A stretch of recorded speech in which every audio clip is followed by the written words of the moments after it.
บายดีพ่อแม่พี่น้องเนาะเหมือนเรากลับมาตำบัก ข หุ่ อง กันที่เราเนาะมีสวนตำคุง มากินตำบักหุ่งกันเด้อ มาด้วยพ่อแม่พี่น้องตำคุงอยู่ๆพี่น้อง ดอกคานี่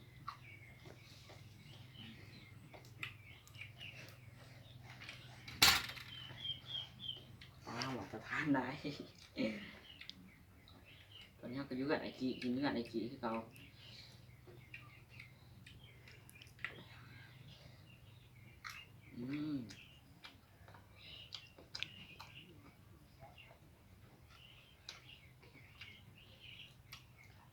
ของเก่าที่เก่าพี่น้อง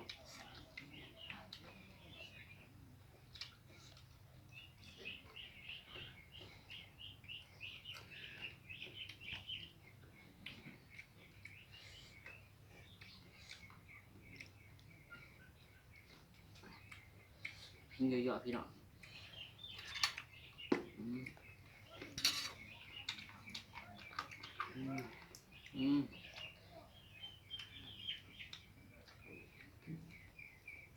อากาศร้อนแห้งดีตอนนี้ก็เผ็ดนะขาโรงเรียนมีคลิปมีโดน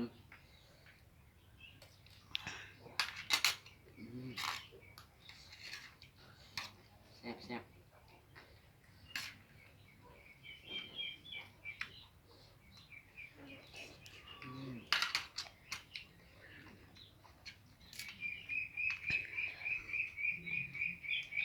เอาเนาะ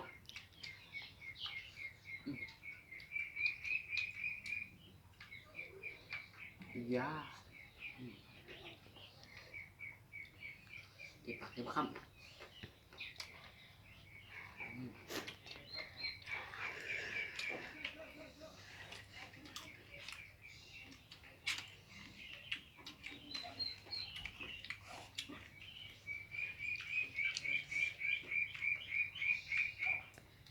ของบกคบกันได้พักกับบ่มี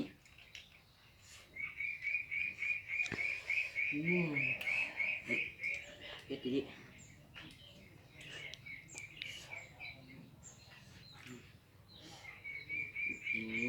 โหด